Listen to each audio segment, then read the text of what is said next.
सर्व शिवभक्तांचं स्वागत आहे नागेश्वर झोंगे या चॅनलवर। या व्हिडिओमध्ये आपण बघणार आहोत अतिशय सुंदर असं भजन, असे शुद्ध भाव ज्याचा देव अंकित तयाचा, असे सुंदर भजन आपण या व्हिडिओमध्ये बघणार आहोत। लाईक करा, शेअर करा, सबस्क्राईब करायला विसरू नका नागेश्वर झोंगे या चॅनलला।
मानव जन्म शुद्धीसाठी या सत्संग फार महत्वाचे आहे।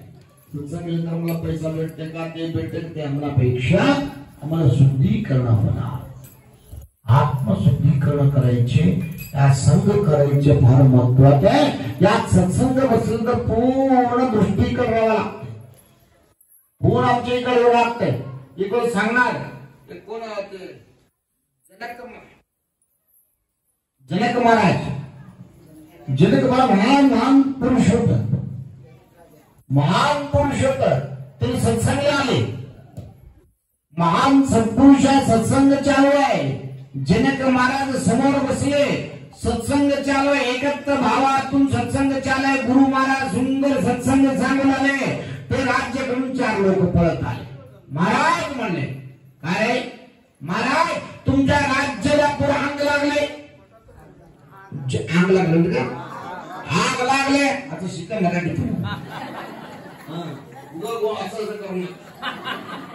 आग लागले, पुरा झोडून गेले, बायको गेले, मुलगा गेले, सगळं गेले। एक खबरदार, शांत बसा, सत्संग होयापर्यंत काही सांगू नका।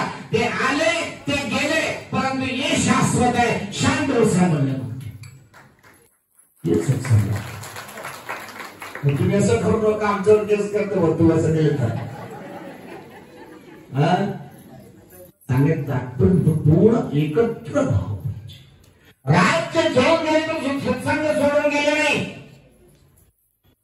जाऊ द्या, ते आले जाणे, एक दिवशी आले जाणे, जाऊ द्या, परंतु एक भेटायचं शिकत नाही, एक क्रोध म्हणून सत्संग भेटत शिकत नाही, परंतु सत्संग झालं तर बघायचे। आता बघायचं शांत द्यावा असा विषय अजून दुसऱ्या वेळेस सांगू नका म्हणून ते तू तुला सांगितलं म्हणते आले लोक आले। आता तुम्ही ते बसले सांगतो, आता कोणतं फोन आले, असं असं असा असा तुमच्या मुलगाला काय रिएक्शन झालं फोन आले पळत उगा फोन आले ते मग तुम्ही जाणार नाही तुमच्या आशा पळून जाणार येते का नाही जाऊ नका असं तुम्हाला म्हणणं पण घरी बसा तुम्हाला सांगतो तुमच्या मुला दवाखान्यात टाकलं म्हणा त्याच्यात पळत पळत पळत कोणाला बघणार तुम्हाला काय होते विचार करणार असं झालं असं झालं असं झालं असं झालं म्हणत पळून जाते का नाही कोणी सगळं जाते कोणी जाते का नाही परंतु तुम्ही घरी बसले रात्री 11 वाजले घरी बसले जेवण करून आराम झोपले एक आवाज केले दबाल काय हो सोबत महाराजला काय तर छाती दुखलाले म्हणते फार त्रास होले म्हणते तू या म्हणते मी काय म्हणते एवढं रात्री झाला लाईट गेले पाऊस शिवलाले दवाखान्यात घेऊन जेव्हा तू उद्या येतो मी म्हणते म्हणजे कधी शेकूबाई करायचं बायकोला मुलगाला काय तर पळून जाते गुरुला झाले तर आता काय सांगेल तुम्हाला सांगतो त्याच्यामुळे सांगणार तुम्हाला सांगतो एक बायको सांगते तुळशीदास झाला तुम्हाला माहिती ऐकलं दास